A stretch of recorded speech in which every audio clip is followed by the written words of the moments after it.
आइए बेटा, stereo isomerism में हम लोग एग्जाम्पल अच्छे एग्जाम्पल रह गए थे देखने के लिए, तो यहाँ से हम लोग स्टार्टिंग ले रहे हैं अच्छे एग्जाम्पल्स का। पहली चीज़ तो आप स्टीरियो आइसोमेरिज्म में देखते हैं कि साहब कंपाउंड के अंदर कायरल कार्बन है कि नहीं है, पहला आप ये पहचानते हैं। अच्छे से अगर आप देखें, यहाँ देखिए कायरल कार्बन है और यहाँ पर भी देखिए कायरल कार्बन है। ओके, कायरल कार्बन क्यों?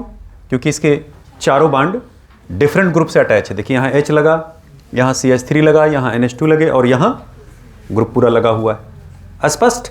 ध्यान से देखें, नियम से इसे ऑप्टिकल आइसोमेरिज्म या ऑप्टिकली एक्टिव होना चाहिए था, लेकिन कंपाउंड इसलिए ऑप्टिकली एक्टिव नहीं है क्योंकि ये सिमेट्रिक है।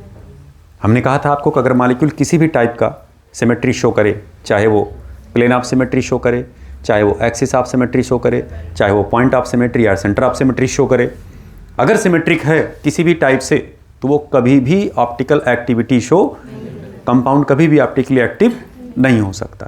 प्लेन पोलराइज्ड लाइट के प्रति वो हमेशा उदासीन होगा, न्यूट्रल होगा, किसी भी डायरेक्शन में लाइट को रोटेट नहीं कर पाएगा। अब अगर आप देखें साहब कैसे ये प्लेन ऑफ सिमेट्री शो कर रहा है, आप देखिए यहाँ बीच से इमेजिनरी लाइन ड्रा कर लें। ऐसे इमेजिनरी लाइन ड्रा करने पर आपको दिखेगा कि इसका चेहरा इसके सामने, इसका चेहरा इसके सामने, इनका चेहरा इनके सामने, तो मॉलिक्यूल क्या हुआ? सिमेट्रिक। मॉलिक्यूल ऑप्टिकली इनएक्टिव हो गया भैया। तो ये कंपाउंड कायरल होगा कि ए कायरल? ए कायरल, जबकि इसमें कायरल कार्बन मौजूद है। बात स्पष्ट हुआ? क्या ये मॉलिक्यूल एसिमेट्रिक मॉलिक्यूल है? नहीं साहब, ये सिमेट्रिक मॉलिक्यूल है। It's clear? दूसरे एग्जाम्पल में अगर आप ध्यान से देखें, देखना यहाँ पर भी कार्बन देखिए कैसा है, कायरल है। इस कार्बन से अगर आप देखें different group, different group, different group, और यहाँ अगर मेथिल मानेंगे तो डिफरेंट, और H मान लेते हैं तो भी डिफरेंट। चलिए हम HH ही लगा देते हैं, कोई दिक्कत नहीं। स्पष्ट हुआ? अब अगर आप इसको ध्यान से देखें, यहाँ से आप इसको फाड़ दें दो पार्ट में, बांट दें दो पार्ट में, दो हाफ में अगर इक्वली डिवाइड हो जाता है मॉलिक्यूल, तो ऐसे मॉलिक्यूल कैसे होते हैं? सिमेट्रिकल होते हैं। इनका चेहरा देखिए इनके सामने, इनका चेहरा देखिए इनके सामने। बात स्पष्ट? तो क्या मॉलिक्यूल कायरल है? नहीं साहब। कैसा मॉलिक्यूल है ये? ए कायरल मॉलिक्यूल। ए कायरल मॉलिक्यूल हुआ। स्पष्ट? यहां पर अगर आप देखें, वही काम आप फिर करने जा रहे थे। इमेजिनरी लाइन खींचे, बीच में मिरर लगाए, एक दूसरे के सामने क्या चेहरा दिख रहा है? नहीं साहब। तो कंपाउंड कैसा हुआ? कायरल मॉलिक्यूल हुआ। ये है कायरल मॉलिक्यूल। कार्बन कैसा है? Chiral carbon. तो कार्बन भी कायरल है, मॉलिक्यूल भी कायरल है। यहाँ कार्बन तो कायरल है लेकिन मॉलिक्यूल ए कायरल है। It's clear? स्पष्ट हुआ? अब जरा यहाँ देखें, आपको देखने में लग रहा होगा कि यार हम अगर ऐसे फोटो खींचेंगे इसका चेहरा नहीं दिखेगा, ऐसे फोटो खींचेंगे इसका चेहरा नहीं दिखेगा। तो कंपाउंड ऑप्टिकली एक्टिव होने चाहिए, अनसिमेट्रिक होनी चाहिए। ये मॉलिक्यूल डिससिमेट्रिक है, लेकिन ये दोनों मॉलिक्यूल सिमेट्रिक है। नियम से इसको भी डिससिमेट्रिक होना था, लेकिन हम इमेजिनरी लाइन से इनके ग्रुप को मिलाएंगे, सेम ग्रुप को। अब देखिए मिलाने चल रहे हैं, सेम ग्रुप देखिए, यही तो है ना। CHO के यहाँ से मिला है, COOH के यहाँ से मिला है। अब अगर आप देखें तो इसका ऊपर वाला इसके नीचे वाले से मिला दे रहे हैं, मिला, और इसका नीचे वाला इसके ऊपर वाले से मिला दे रहे हैं। ये देखना, सेंटर ऑफ सिमेट्री शो किया। जब सेम ग्रुप इमेजिनरी लाइन के किसी सेंटर से, एक ही सेंटर से सब पास हो रहे हों, तो कहा जाता है साहब ऐसे मॉलिक्यूल सिमेट्रिकल हैं। और किस प्रकार की सिमेट्री शो कर रहे हैं? सेंटर ऑफ सिमेट्री या पॉइंट ऑफ सिमेट्री भी इसी को कुछ लोग कहते हैं। बात स्पष्ट हुआ? कि सेंटर ऑफ सिमेट्री हुआ। बात स्पष्ट? तो अगर ये सेंटर ऑफ सिमेट्री शो कर रहा है तो मॉलिक्यूल तो सिमेट्रिक हो गया, तो कंपाउंड कैसा हो जाएगा? Optically inactive. बात स्पष्ट हुआ? तो इस कंपाउंड को हम कहेंगे ए कायरल मॉलिक्यूल। क्यों ए कायरल हुआ? क्यों ऑप्टिकली इनएक्टिव हुआ? Due to centre of symmetry. ये क्यों ऑप्टिकली इनएक्टिव हुए? Due to plane of symmetry. स्पष्ट? जरा आगे आ जाए भैया। इनके केस में अगर आप चलें, अब देखना सेम ग्रुप को हम देखिए मिला रहे हैं ऐसे, सेम ग्रुप। और यहाँ देखिए इसको थोड़ा सा बड़ा करते ताकि मिलाने में हमें आसानी हो। ऐसे थोड़ा सा बड़ा कर दे रहे हैं, ये देखना सेम ग्रुप को देखिए मिला है, सेंटर से पास हुआ, मॉलिक्यूल कैसा हुआ, सेंटर ऑफ सिमेट्री शो किया, तो सिमेट्रिकल मॉलिक्यूल हुआ। कंपाउंड ऑप्टिकली कैसा हुआ, इनएक्टिव हुआ। ध्यान से देखिए, अगर ये मेथिल ना होते और कीटो भी ना होता, खाली NH होते, तब इसे पिपराजीन कहते। ठीक, अब पिपराजीन में 2 कीटो लग गए तो नाम क्या हो गया, डाई कीटो पिपराजीन। और पिपराजीन में 2 मेथिल लग गए, वो अलग बात है कि 1 2 3 4 पे लगे, 1 4 पर, हम 1 4 नहीं लिख रहे हैं, बस खाली मेथिल लिख रहे हैं। डाई मेथिल, डाई कीटो पिपराजीन। अब वो जो मेथिल हैं वो ट्रांस फॉर्म में है कि सिस फॉर्म में है, बोलिए ट्रांस फॉर्म में। ये हमने ऐसे देखिए, इस CH3 इस प्लेन पे है, ये हो जाएगा ट्रांस डाई मेथिल डाई कीटो पिपराजीन। ये सवाल CPMT में बहुत पहले पूछा गया था, 14 या 15 के आसपास एग्जाम में पूछा, सॉरी 14 नहीं, और पहले पूछा गया बेटा, 9-10 के आसपास हो सकता पूछा गया हो। पहले का सवाल है CPMT का, बहुत पुराना क्वेश्चन है ये। क्लियर। यहाँ पे अगर आप देखें, क्या ये इमेजिनरी लाइन से सब सेम ग्रुप मिल रहे हैं? नहीं साहब। मॉलिक्यूल कैसा हो गया, अनसिमेट्रिक।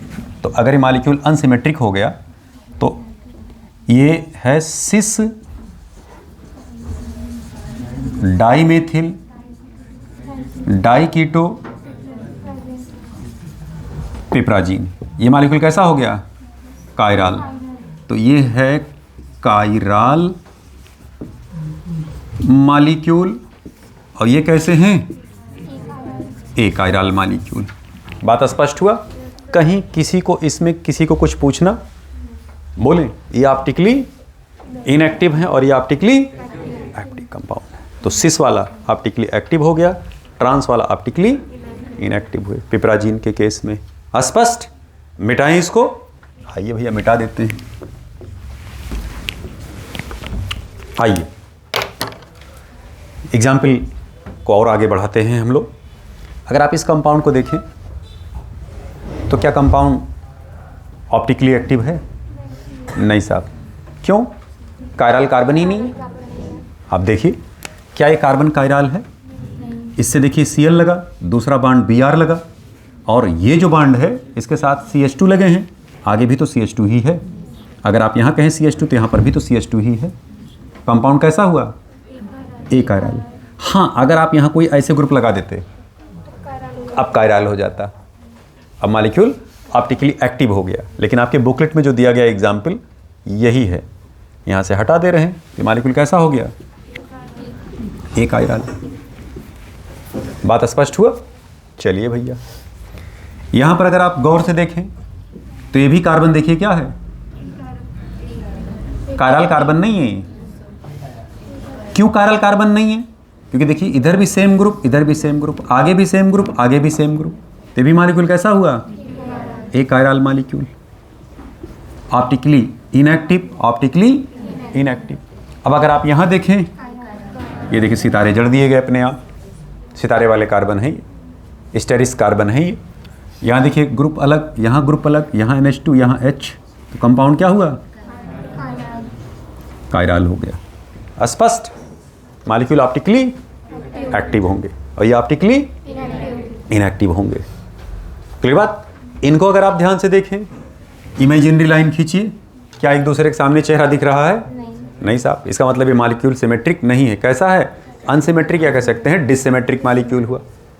डिससिमेट्रिक मॉलिक्यूल हुआ, इसका मतलब क्या है, कायराल हुआ है। और गौर से अगर आप देखेंगे इसमें तो ये भी देखिए कार्बन कायराल है और ये भी एसिमेट्रिक कार्बन, दो एसिमेट्रिक कार्बन है। बात स्पष्ट हुआ? अगर आप इनको देखें, इनको देखें, ये भी देखिए कार्बन कायराल, ये भी कार्बन कायराल, और बीच से खींचेंगे तो एक दूसरे के सामने चेहरा भी नहीं दिखेगा। मॉलिक्यूल डिससिमेट्रिक हुआ, ये भी क्या हुआ, कायराल। क्लियर? नीचे वाले में भी डिस्कशन कर रहे हैं, पहले आप ऊपर वाले में बताइए। 1 नंबर, 2 नंबर, 3 नंबर, 4 नंबर और ये 5 नंबर। इन पांचों में बताइए कौन मॉलिक्यूल डिससिमेट्रिक और एसिमेट्रिक दोनों हैं। मतलब एसिमेट्रिक मॉलिक्यूल कौन है इसमें? एसिमेट्रिक मॉलिक्यूल की बात कर रहे हैं। एसिमेट्रिक मॉलिक्यूल के लिए क्या नेसेसरी था? ओनली 1 कायराल सेंटर होना चाहिए। बात स्पष्ट हुआ? इसमें कौन सा हो जाएगा, थर्ड वाला हो जाएगा खाली। यही खाली एसिमेट्रिक मॉलिक्यूल है, और ये एसिमेट्रिक मॉलिक्यूल भी है, डिसिमेट्रिक मॉलिक्यूल भी है। ये दोनों डिसिमेट्रिक तो हैं, लेकिन एसिमेट्रिक मॉलिक्यूल इनको नहीं कहा जाएगा। बात स्पष्ट हुआ, चीज़ें क्लियर हुई। तो इसमें दो दो कायरल सेंटर आ जा रहे हैं, इस वजह से हम ऐसा नहीं कह रहे हैं कि जब एक कायरल सेंटर होता तभी हम उसको एसिमेट्रिक मॉलिक्यूल बोलते। स्पष्ट हुई बातें। आइए नीचे वाले केस में जरा देख लें भैया। अगर डैश पर दोनों Cl लगे हैं, इसका मतलब कि दोनों एक तरफ हैं, और बीच से अगर आप लाइन खींचेंगे ऐसे तो चेहरा एक दूसरे के सामने दिखेगा। अगर आप यहाँ इसे बीच से लाइन खींचें या मिरर लगाएं तो दोनों देखिए ऐसे हैं, प्लेन से देखिए ऐसे ऊपर हैं, एक दूसरे के सामने दिख रहा है चेहरा। तो मॉलिक्यूल कैसा हुआ? सिमेट्रिक। ये मॉलिक्यूल कैसा हुआ? सिमेट्रिक। लेकिन क्या ये सिमेट्रिक होगा? नहीं साहब, Cl भूल गए लगाना यहाँ। ठीक, तो जब आप यहाँ इसे खींचेंगे लाइन तो एक पीछे है, एक यहाँ ऊपर है।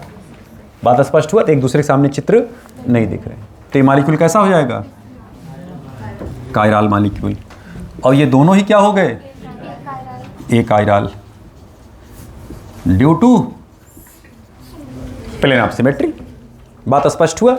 अब अगर आपसे पूछा जाए ये मॉलिक्यूल A है, ये मॉलिक्यूल B है, ये मॉलिक्यूल C है, A B C तीन मॉलिक्यूल हैं, इन तीनों में कौन सिस है? A और B दोनों सिस फॉर्म हुए GI के हिसाब से, और ये कौन से हुए? ट्रांस हुए। तो trans dichloro cyclopropane, trans dichloro cyclopropane chiral होंगे, और सिस डाइक्लोरो साइक्लोप्रोपेन ये एक कायरल होंगे। आवश्यक नहीं कि आपको ऐसे फिगर बना करके स्टाइलिश तरीके से आपको एग्जाम में दे और आप बिल्कुल बिल प्रिपेयर रहें पहले से, अच्छा चित्र आएगा मैं तो देख तो लूँगा ही। वो नाम दे देगा, ऑप्शन दे देगा, अब वहाँ दिमाग आपका नहीं काम करेगा। इसलिए हर तरीके से चीज़ों को ग्रैस्प करना आप सीखें कि कैसे हमको खोपड़ी के अंदर अपने बैठाने हैं। यही सब टेस्ट में पूछा जाता है। टेस्ट में क्या करते हैं हम लोग? सवाल को ट्विस्ट कर देते हैं, सवाल को घुमा देते हैं। जो काम एग्जाम में होता है वही काम टीचर पहले से ही टेस्ट में करता है, रोटेट कर देगा क्वेश्चन को, घुमा देगा क्वेश्चन को, ताकि बच्चा हर तरीके से घूम घूम करके, कूद फान करके क्वेश्चन को सॉल्व करने का अपनी पहले से प्रैक्टिस किए रहे, ताकि एग्जाम में आपको आसानी महसूस हो। क्लियर?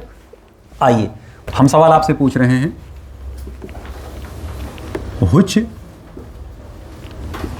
कंपाउंड E या R हो सकता है एक हो या हो सकता है एक से ज्यादा हो, R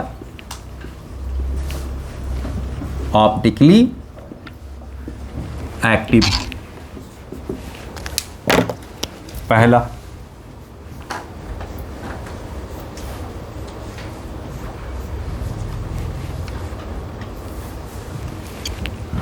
या बल्कि सिंपल कंपाउंड दे देते हैं हम आपको।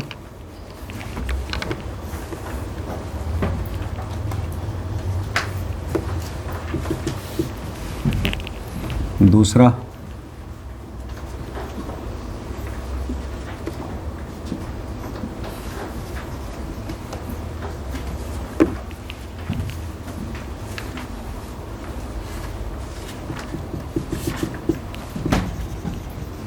बोथ।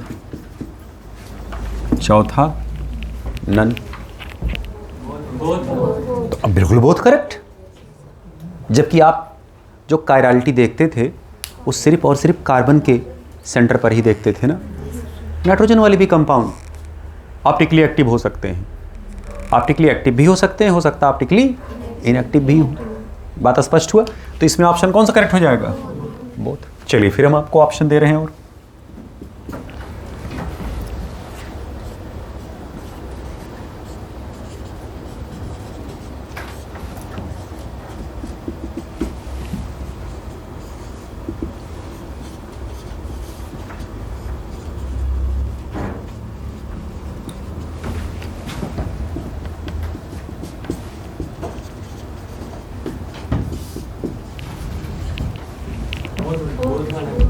बोले, अब इसमें देखिए बोथ नहीं होगा, अब इसमें खाली फर्स्ट होगा। सेकंड कहाँ लगाएं इस पे? अब सिर्फ फर्स्ट होगा। अरे बस आ रहे हैं मेरे लाल, चल लें बेटा, बस हम आपको पूरी तरीके से जब तक समझा नहीं लेंगे तब तक हम क्लास से नहीं निकलेंगे, आप परेशान ना हो बिल्कुल एकदम। अगर आप यहाँ देखें तो यहाँ पॉजिटिव चार्ज था, वो हम गलती से बनाए नहीं थे, ओके, यहाँ पॉजिटिव चार्ज है। अब अगर आप देखें तो कैसे आप लोन पेयर को खुद आप एक ग्रुप मानते हैं, ये और ये तीनों अलग अलग ग्रुप हैं, तो आपको लग रहा हो यार ये नाइट्रोजन क्या है, कायराल है। अगर नाइट्रोजन से तीनों ग्रुप अलग अलग लगे हों और वो एसाइक्लिक हो, मतलब साइक्लिक ना हो, एसाइक्लिक हो, तब उस केस में ये एकायराल होता है, मॉलिक्यूल ऑप्टिकली इनएक्टिव होते हैं। क्यों ऑप्टिकली इनएक्टिव होते हैं, अभी हम उसी चीज़ को एक्सप्लेन करने चल रहे हैं। इसमें अम्ब्रेला इन्वर्जन पाया जाता है, रैपिड पिरामिडल इन्वर्जन पाया जाता है, इसी को फ्लिपिंग कहते हैं, और रूम टेम्परेचर पर ही ऐसा होता है। अभी सब पिक्चर पूरी क्लियर होना है, ठीक। अब देखिए यहाँ पर ये ऑप्टिकली क्या हो गया, इनएक्टिव। यहीं देखिए हम दूसरा ऑप्शन आपको दे रहे हैं, ये देखना, पहला ऑप्शन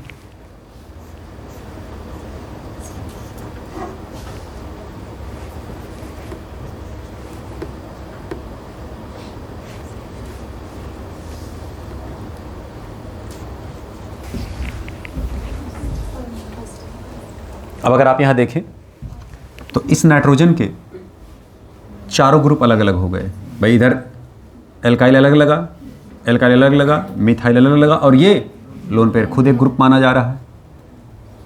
तो कार्बन कैसा, नाइट्रोजन कैसा हुआ, कायराल।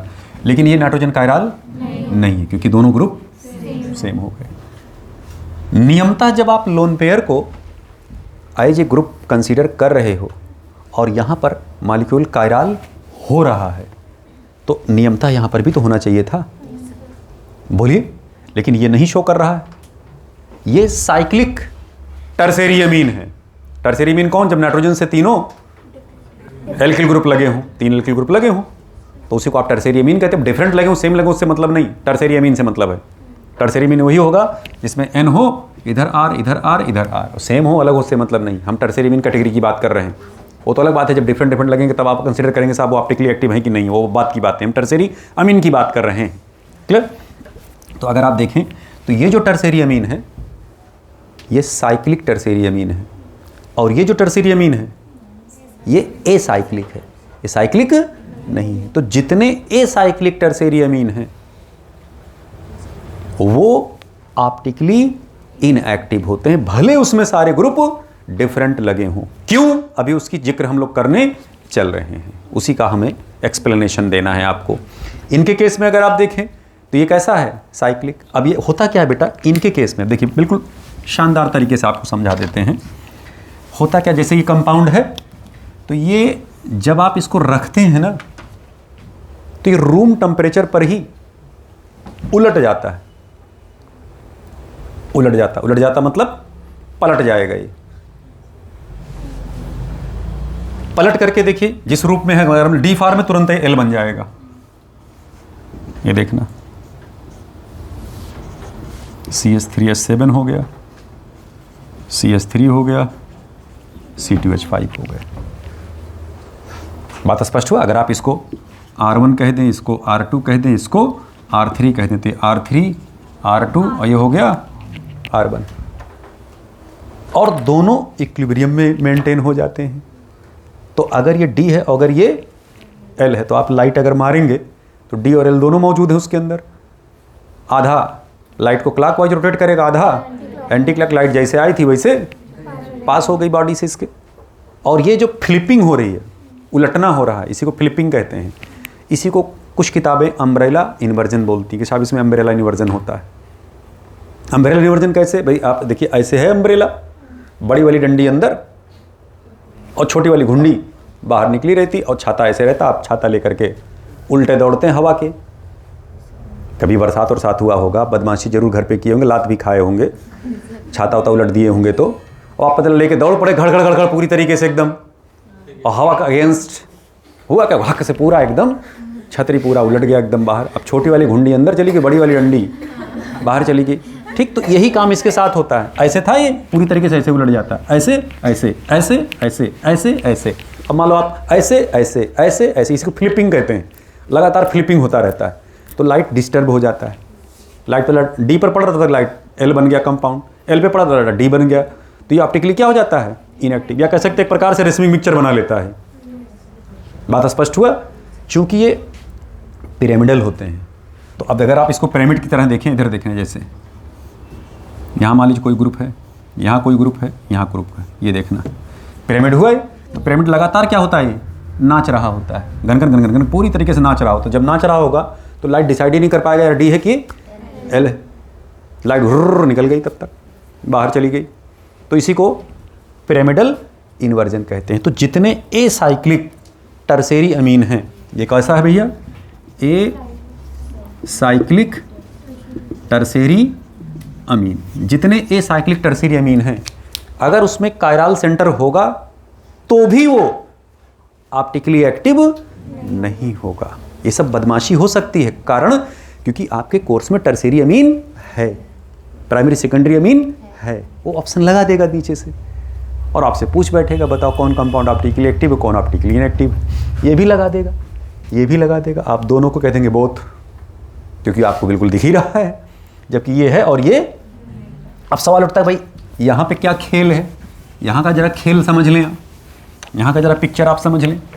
अब यहाँ पर अगर ये मान लीजिए फ्लिपिंग करना चाह रहे हैं, तो क्या रिंग इनको फ्लिपिंग करने देगा? बोलिए, यहाँ तो ऐंठेंगे ही नहीं, कारण क्योंकि अगर रिंग है तो इसका मतलब वो अनसैचुरेटेड है, इनडायरेक्ट इन वाले केस में आ गए ना ये। तो क्या यहाँ ऐंठ पाएंगे बेटा, ये उलट पाएंगे, ये अम्ब्रेला इन्वर्जन या पिरामिडल इन्वर्जन या फ्लिपिंग कर पाएंगे ये? तो फ्लिपिंग रिस्ट्रिक्टेड हो गया।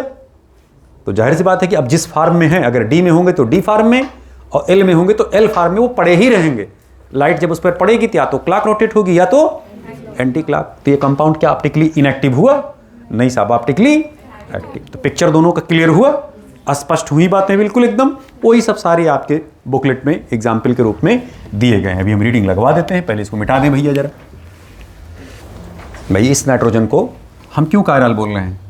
इसलिए कायल क्योंकि अब ये नाइट्रोजन नाइट्रोजन नहीं रह गया, अब ये कार्बन बन गया है इनडायरेक्ट अगर देखा जाए तो, क्योंकि नाइट्रोजन के ऊपर पॉजिटिव चार्ज आ गया। इसको बोलते हैं टेट्रा एल्किल अमोनियम आयन। भाई आप ऐसे समझिए, ये देखना, ये अमोनिया है, H+ से कॉम्बिनेशन किया, या मान ली चलिए एसिड के साथ ही रिएक्शन कर गया, ठीक है? तो एसिड देगा क्या? H ही तो देगा। ये इलेक्ट्रॉन डिफिशिएंट है और ये क्या है? इलेक्ट्रॉन रिच है। Clear? Electron rich species H को एक्सेप्ट करेगा, प्रोटॉन को एक्सेप्ट करेगा। तो जब ये प्रोटॉन को एक्सेप्ट करेंगे तो अब ये अमोनियम आयन में कन्वर्ट होंगे। आप देखना, जब इनके बीच बॉन्ड बनेगा तो चार्ज कहाँ ट्रांसफर हो जाएगा? H के ऊपर। ये देखना बनाए, तो इसको हम ऐसे ना लिख करके इसको हम ऐसे लिख दे रहे हैं NH4 पॉजिटिव के रूप में, और साथ में Cl आयन अपना फोटो खिंचवाएगा साथ में लग करके। क्लोराइड कोई दूर नहीं जा रहा। अब आप कर क्या रहे हैं? यहाँ से H हटा दे रहे हैं, यहाँ एक एल्किल लगा दिए, यहाँ एक एल्किल लगा दी, यहाँ एक सारे एल्किल लगा दे, चाहे अलग अलग लगा दें आप। क्लियर? यहाँ पर भी देखिए वही खेल था, यहाँ एल्किल लगा, यहाँ एल्किल लगा, यहाँ एल्किल लगा, यहाँ लगेगा H, ये पॉजिटिव। ये कहलाएगा ट्राई एल्किल अमोनियम क्लोराइड, और अगर क्लोराइड हटा देंगे तो that is called try alkyl ammonium ion. Try alkyl ammonium ion. अब अगर यहाँ HCl से ना रिएक्शन करा के RCl से आप कराते तो ये भी तो वही इलेक्ट्रोफाइल जनरेट करता, इलेक्ट्रॉन डिफिशिएंट स्पीसीज जनरेट करता, फिर ये इसको पकड़ता। तब यहाँ पर देखिए R लगे होते। अब ये R1, R2, R3, R4 लगा लिए, तो देखिए इस केस से बिलोंग कर जाएगा भी टेट्रा एल्किल अमोनियम आयन। ये तो ट्राई एल्किल अमोनियम आयन है, टेट्रा एल्किल वाले भी हो सकते थे। बात स्पष्ट हुआ? तो अगर आप देखें तो ये नाइट्रोजन कैसा हुआ? कायरल। तो मॉलिक्यूल कैसा हो जाएगा? Optically active. और मॉलिक्यूल कैसा होगा? Chiral molecule. यहाँ पर देखना, ये ग्रुप क्या हो गए? सेम, और इधर भी सेम होंगे। तो नाइट्रोजन कायरल है ही नहीं है, मॉलिक्यूल कैसा हो गया? ए कायरल हो गए। कई बात यहाँ पर देखना, ये CH3 C2H5 ये कायरल हो गया। तो इनडायरेक्ट अगर आप देखें तो यहाँ नाइट्रोजन की तरह बिहेव नहीं कर रहा, अब ये कार्बन बन गया है, क्योंकि नाइट्रोजन पॉजिटिव चार्ज आने का मतलब अब इसके आउटर मोस्ट शेल में 4 इलेक्ट्रॉन, और कार्बन के केस में भी तो 4 इलेक्ट्रॉन रहते हैं। तो इनडायरेक्ट आप इसको ऐसे कंसीडर कर सकते हैं। तो ये टेट्राल्किल वाले केस में निकल करके आए एग्जाम्पल।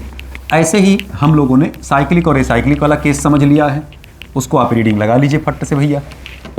ये कार्बन आयन है और हम यहीं पर NH3 ले रहे हैं।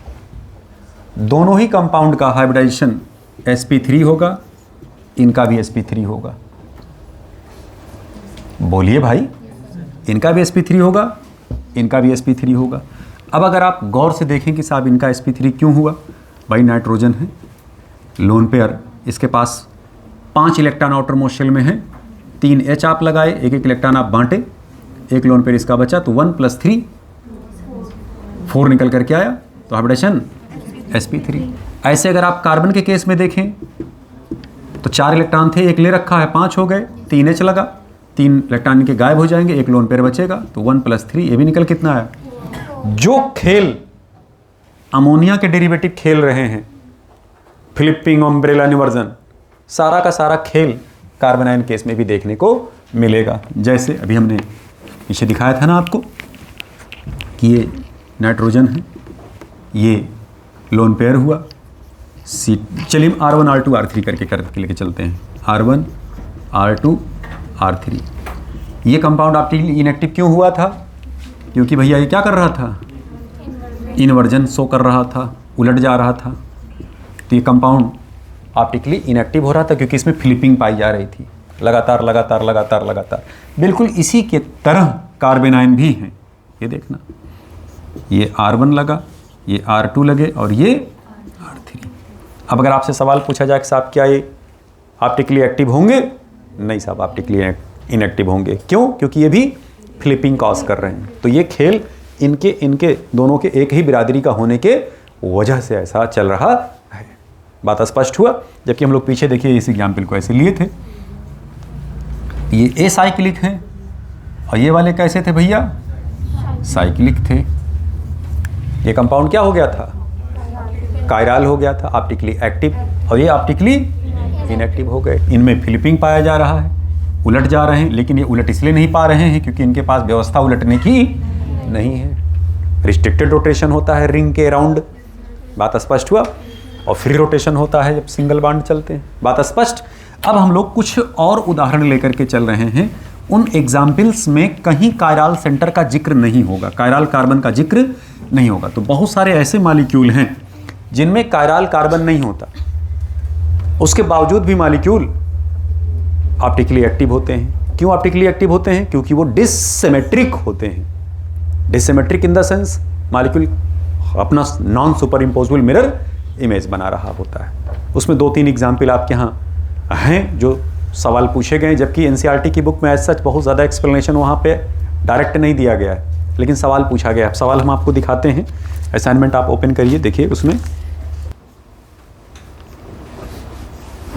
ऐसे लगा होता और हम आपसे कहते साहब बताओ ये कंपाउंड ऑप्टिकली एक्टिव है कि ऑप्टिकली इनएक्टिव? बोलिए। ये बाइफेनिल के डेरिवेटिव्स पे सवाल पूछा जा चुका है। अभी हम आपको बाइफेनिल का डेरिवेटिव भी दिखाएंगे, एलीन के डेरिवेटिव दिखाएंगे, स्पाइरेन के डेरिवेटिव दिखाएंगे। एलीन, सब्स्टिट्यूटेड एलीन, सब्स्टिट्यूटेड स्पाइरेन और सब्स्टिट्यूटेड बाइफेनाइल, ये तीनों ऐसे कंपाउंड हैं, अभी आप देखने को मिलेगा आपको, जिनमें कायरल कार्बन नहीं है, उसके बावजूद भी ऑप्टिकली एक्टिव कंपाउंड देखने को मिलेगा अभी आगे। ऑप्टिकल एक्टिविटी को शो कर रहे हैं। क्यों? क्योंकि मॉलिक्यूल कैसा हो जाता होगा? डिससिमेट्रिक होता होगा। बात स्पष्ट। अगर आप इस रिंग को देखें तो ये देखिए सिग्मा बॉन्ड है, सिग्मा बॉन्ड के अराउंड फ्री रोटेशन संभव होता है। तो अब अगर इस मान लीजिए, अब ये 2 रिंग ऐसे मान लीजिए लग गए, ऐसे एक हाथ हमारा इधर लगा, एक हाथ हमारा इधर लगा, ठीक है। तो अब होगा क्या बेटा, जैसे ये लगातार रिंग नाच सकते हैं, ये भी घूमेगा, ये भी घूमेगा, तो लगातार केस क्या हो रहे हैं सब पूरा, मान लो एक रुका है, ये ऐसे घूम रहा है, ठीक है। तो अगर ये घूमेगा तो किसी न किसी क्षण एक प्लेन में तो आएगा।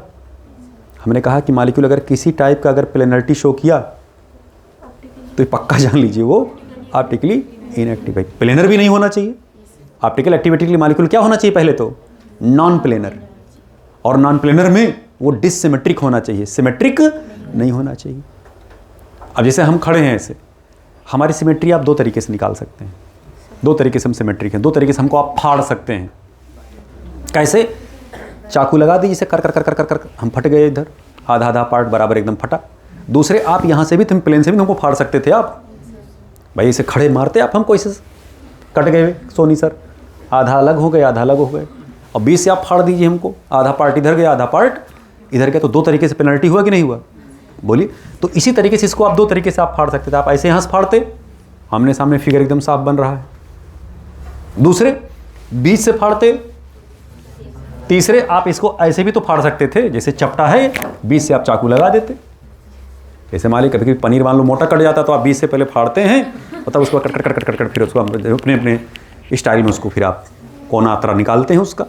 चौकोर खाना तो चौकोर, और नमक पारा टाइप खाना तो नमक पारा टाइप उसको आप बनाते हैं, जैसा भी आप बनाते होंगे। कई बात तो इसको फाड़ सकते हैं। यहाँ पे रिंग के राउंड ये लगातार, भाई इस सिग्मा बांड के राउंड लगातार ये रिंग क्या हो सकता है? नाच सकता है, रोटेट कर सकता है। ये व्यवस्था इसमें है।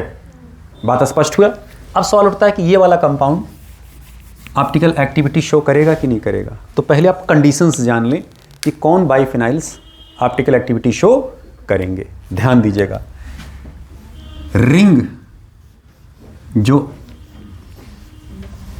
लगे हैं यहाँ पर, अगर यहाँ पर कोई ग्रुप ए लग गया और यहाँ पर कोई ग्रुप ए लग गया, ध्यान दीजिएगा, यहाँ ए लगा, यहाँ बी लग गया, चलिए ऊपर रखने दीजिए ए, और यहाँ बी लग गया। तो अब आपको लग रहा होगा कि यार अगर हम इसको यहाँ से ऐसे खींचें तो फिगर तो एक दूसरे के सामने चेहरा दिख ही रहा है। नहीं साहब, चेहरा नहीं दिखेगा। क्यों? क्योंकि अब ये एक प्लेन में आएगा ही नहीं। अगर अर्थो पोजीशन के दोनों ग्रुप आप इसका सब्स्टिट्यूट करा दिए, यानी बोथ अर्थो सब्स्टिट्यूटेड डेरिवेटिव बाइफिनाइल अगर आप लेकर के चलेंगे, तो अब जो नाचने वाली प्रवृत्ति है अब वो खत्म हो जाएगी। कारण क्योंकि नाचना तो पूरा तब माना जाएगा कि जब पूरा नाच करके फिर ऐसे पूरा घूमे। तो अब एक प्लेन में आएंगे ही नहीं ये। क्यों? क्योंकि अब देखिए ऐसे है नहीं ये, अब ऐसे नहीं रहेगा, ऐसे घुमा देगा बार बार, क्योंकि ये दोनों ग्रुप क्या कर रहे होंगे? एक दूसरे को रिपेल कर रहे होंगे।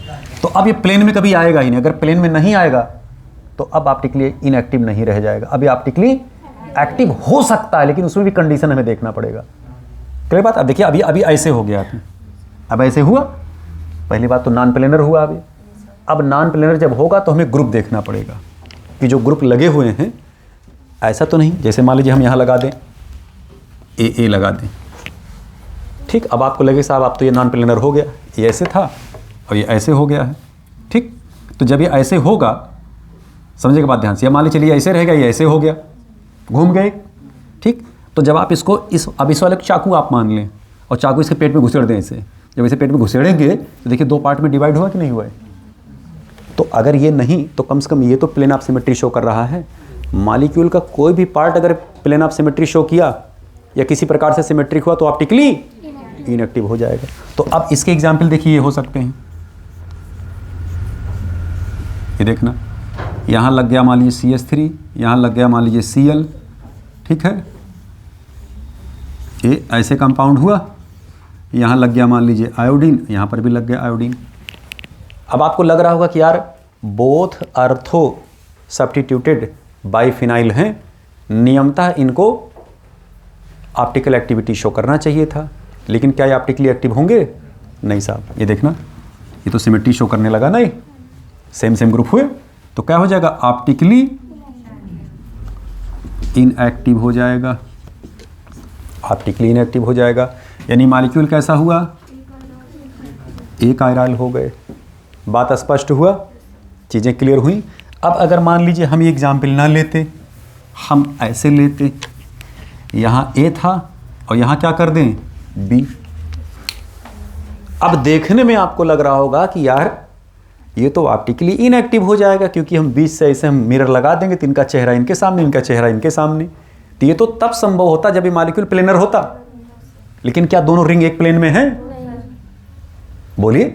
अब अगर एक ऐसे वर्टिकल है तो दूसरा वाला क्या हो गया? अब ये हॉरिजॉन्टल। लगाइए जरा आप मिरर, चित्र बन पाएगा?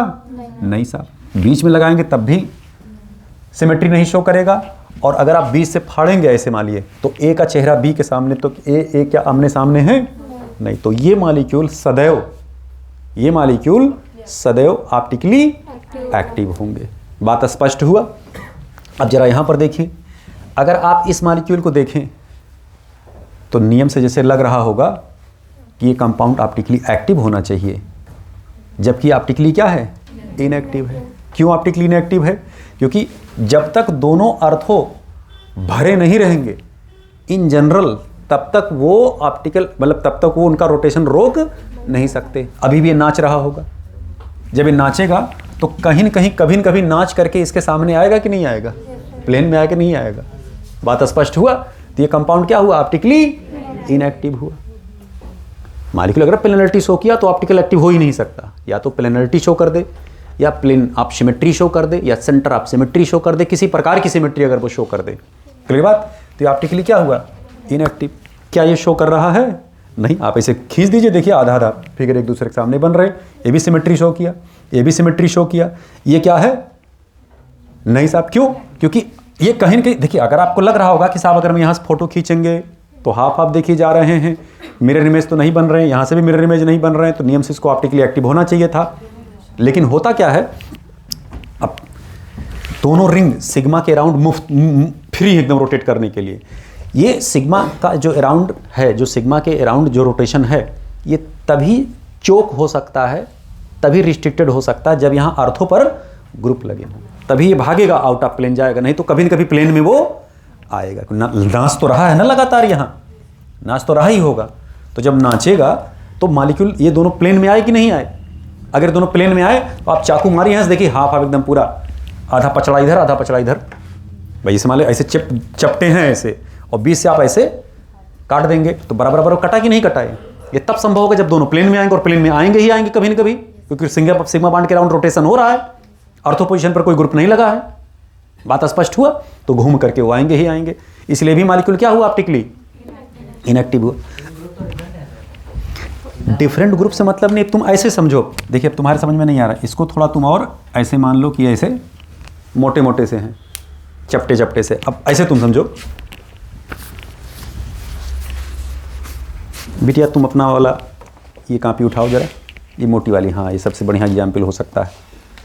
ये देखना, तुम रिंग को क्या फर्री समझ रहे हो, पतली सी? ऐसे तुम समझो बेंजीन रिंग को, पूरा पाई बांड, ये पाई बांड रिंग पूरी ऐसे ऐसे मोटी सी है, ठीक है? ये ऐसे लगा, ठीक? इसी बगल में ऐसे मोटी सी किताब और लगा, ठीक लगा ना? ठीक। तुम ऐसे इसको बीच से ऐसे फाड़ दो, इसको ऐसे कर्र से, तो आधा पार्ट अलग गया, आधा पार्ट अलग गया, और दोनों के जाएंगे जब ये रिंग में मतलब प्लेन में आएंगे। और अगर ये आउट ऑफ प्लेन है तो क्या फट पाएगा तब? तब नहीं।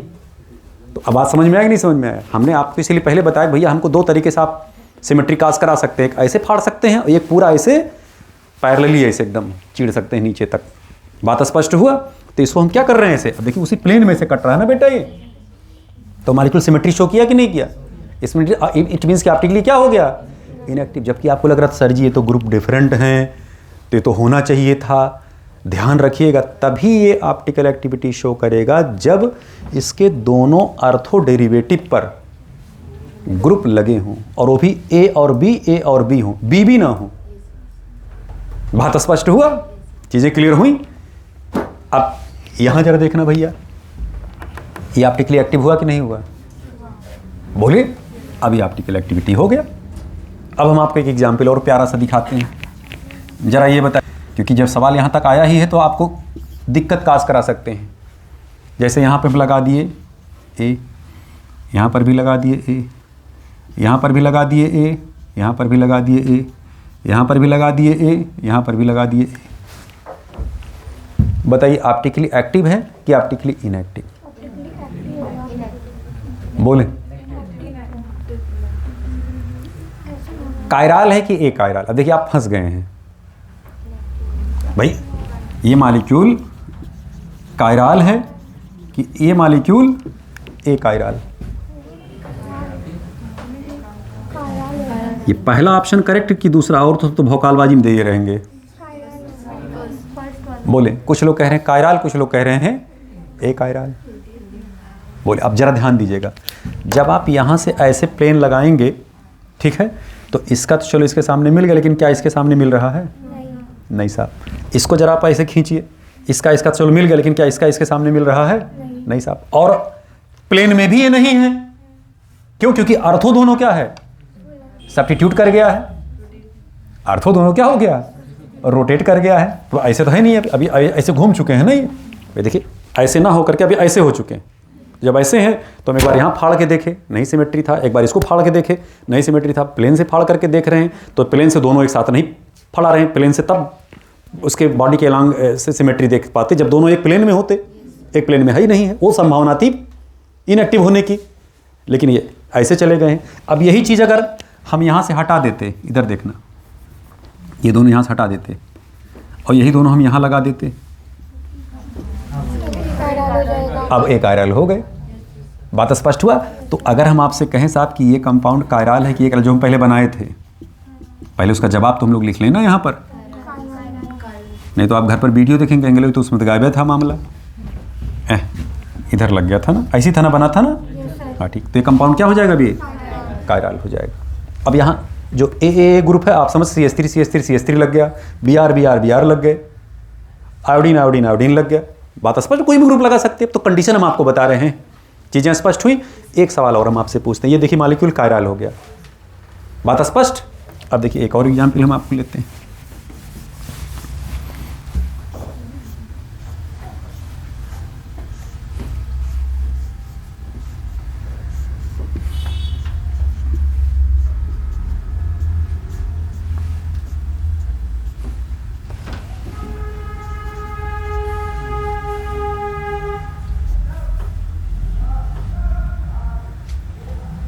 यहाँ पर चलिए F लगा दें।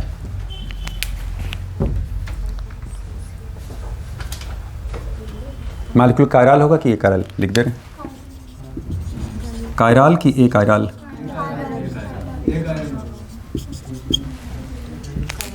बोले अब मॉलिक्यूल क्या है? ये अकायरल है, क्योंकि H तो पहले से भी था, H तो पहले से भी था, उसको हम खाली बस ऐसे बहरीवाए दिए हैं, आप उसको अलग ग्रुप मानने लगे खट से, तुरंत H आपको ग्रुप दिखने लगा, तो मॉलिक्यूल कैसा हो गया? ये अकायरल हो गया। या मॉलिक्यूल कंपाउंड ऐसे लगा देता, ये HH यहाँ लगा देता, यहाँ लगा देता FF, आपसे कहा जाता बताओ, तब देखो इस वाले कंडीशन में पहुँच गया ये। अगर देखें जैसे यहाँ Br यहाँ I लगा दिया, यहाँ चलिए H लगा दिया, यहाँ F लगा दिया, और यहाँ Br यहाँ F लगा दिया, यहाँ H लगा दिया। अब आपको लग रहा है साहब ये कायरल होगा, लेकिन कायरल नहीं, क्योंकि अभी एक का तो अब सब्स्टिट्यूशन हो गया ना, ये तो कभी न कभी तो नाचेगा ना, ये तो H तो वही ग्रुप हुआ गया ना, सेम। बात स्पष्ट हुआ? तो मॉलिक्यूल कैसा हो जाएगा? अकायरल होगा, क्योंकि H का मतलब कोई सब्स्टिट्यूशन अब यहाँ नहीं है, हमें दोनों आर्थो डेरिवेटिव का सब्स्टिट्यूशन कराना होगा। ओके, अब एक और एग्जाम्पल हम आपको दिखाते हैं जिसमें आपको झटका लग सकता है। ये देखना जरा,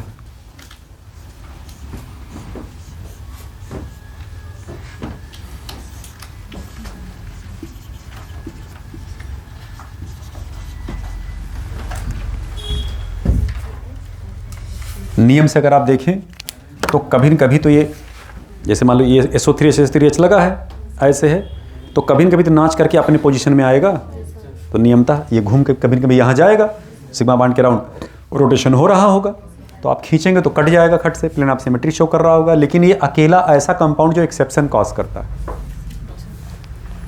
ये एक्सेप्शन कॉज करता है। इसमें क्या होता है कि कभी ये एक दूसरे के सामने नहीं आ पाते हैं। कारण उसके पीछे, क्योंकि सल्फर के पास 3 ऑक्सीजन है और तीनों ऑक्सीजन के पास लोन पेयर है, इसके पास भी 3 ऑक्सीजन है, यहाँ पर भी लोन पेयर है, तो कभी एक प्लेन में आएंगे ही नहीं, ढकेल देगा तुरंत है वो।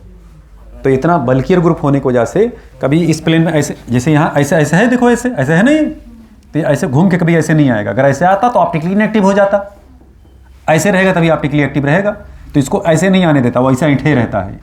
तो ये कंपाउंड अकेला जो है, ये एक कह सकते हैं कि ये एक्सेप्शन कॉज करता है। तो अगर ये एग्जाम्पल आ गया एग्जाम में मान लीजिए इन केस, और आपको लगेगा अरे यार तो बोथ ऑर्थो डेरिवेटिव सब्स्टिट्यूटेड तो है ही नहीं है, तो ये तो ऑप्टिकली इनएक्टिव हो जाएगा। तो ये ऑप्टिकली इनएक्टिव नहीं है, ये ऑप्टिकली एक्टिव है।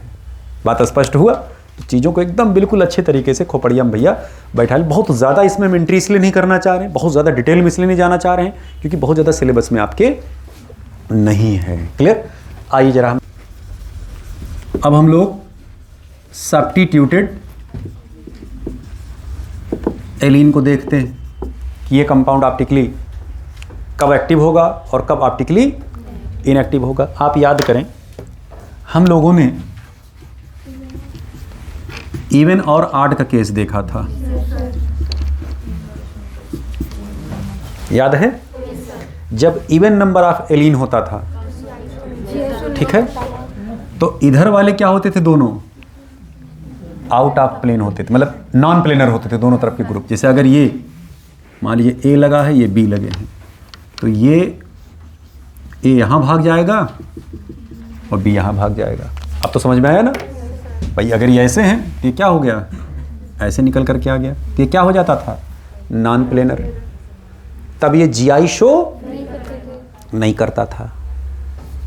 जीआई तो ये शो नहीं करेगा, लेकिन ओआई शो कर सकता है। ओआई शो कर सकता है क्योंकि ओआई के लिए नॉन प्लेनर होना जरूरी है और जीआई के लिए प्लेनर होना जरूरी है ग्रुप का। बात स्पष्ट हुआ? अब इनके केस में अगर आप ऐसे देखें, यहाँ ए लगा, यहाँ बी लगा, और यहाँ पर भी देखिए ए लगा, यहाँ बी लगा, उसी प्लेन में। बात स्पष्ट हुआ? क्योंकि इनके केस में दोनों सेम प्लेन में आ गए। अब सेम प्लेन से आप 10 डिग्री इधर 10 डिग्री इधर, तो ये शो कर सकते हैं जीआई, लेकिन ये जीआई शो, तो हम लोग कहते थे भैया जितने ऑड नंबर वाले हैं वो जीआई शो करते थे सब्स्टिट्यूटेड एलीन, और जितने इवन नंबर वाले वो शो, तो जो इवन नंबर वाले वहाँ नहीं शो करते थे वो यहाँ शो करेंगे। पिक्चर क्लियर हुआ? स्पष्ट हुई बातें? तो हम लोग इवन ही ले रहे हैं, बस सिंगल एक एग्जाम्पल। ये देखना, आपके बुकलेट में जो एग्जाम्पल लिया गया है उसके दो सिचुएशंस हो सकते थे। देखना, HCH3 HCH3, क्लियर बात? तो ये सिस हो गया, सिस वाला नहीं लेना है क्योंकि जब इसका आप मिरर इमेज बनाएंगे तो हो सकता हो जाके वो हो जाए। इधर देखना, ये H हुआ, CH3 हुआ, ये H हुआ, ये CH3 हुए, क्लियर बात? यहाँ पर तो इनको अगर आप लेकर चल रहे हैं तो ये सुपर इम्पोज कर सकते हैं। तो अगर सुपर इम्पोज कर रहा है तब ये सिमेट्रिकल हो जाएंगे, और अगर सिमेट्रिकल हो जाएंगे तो ऑप्टिकली क्या होंगे? इनएक्टिव। आप इनको उठाइए और ले जाके किसी के ऊपर क्या करिए? इम्पोज करें। देखिए झमाझम इम्पोज हो रहा है कि नहीं हो रहा है। लेकिन अगर आप सिस ना लेकर के इसका कौन सा लें? ट्रांस ले लें। अब जरा इम्पोज कराइए, ले जाकर उस पर रखिए, इम्पोज होगा, घुमा दीजिए 80 डिग्री, 180 डिग्री, फिर वहीं देखिए CH3 आ जाएगा, फिर घुमा दीजिए, नहीं जाएगा। हाँ, अगर आप इसको उठा के इसे पलटा मारेंगे तो इम्पोज कर जाएगा, लेकिन वो कंडीशन नहीं होगी। बात स्पष्ट हुआ? तो ये जो सिचुएशन है, समझिएगा बात जरा ध्यान से, ये ऑप्टिकली एक्टिव की सिचुएशन है। तो हमें क्या देखना है? एलीन इवन होना चाहिए, और जो सब्स्टिट्यूशन दोनों तरफ आप डिफरेंट ग्रुप लगाए हैं वो सिस में ना हो बल्कि ट्रांस में हो। तो दो चीज़ें जो आपको ध्यान रखना है। अब अगर आपसे पूछा जाए साहब क्या चित्र ऐसे एग्जाम में बना करके देगा वो, तो एग्जाम में चित्र बना कर नहीं देगा, नाम लिख करके देगा। नाम कैसे लिख करके देगा? 1 2 3 4 और ये 5, 2 और 3 पर ही तो डाई इन है, तो होगा 2 3 पेंटा डाई इन। अब आगे अगर सिस लगा तो शो नहीं करेगा, और आगे अगर ट्रांस लगा तो शो करेगा। तो जहाँ पे कंपाउंड आपके बुकलेट में बना, देखिए अगर नाम न लिखा हो तो वहाँ अपने कर कमलों द्वारा सुशोभित कर लें, नाम लिख लें वहाँ पर कि ट्रांस 2 3 पेंटा डाइइन। अब ये दोनों मॉलिक्यूल कैसे हो जाएंगे बेटा? ये कैसे हो गए? इनेंशियोमर्स, या कह सकते हैं एंटीमर। बात स्पष्ट हुआ?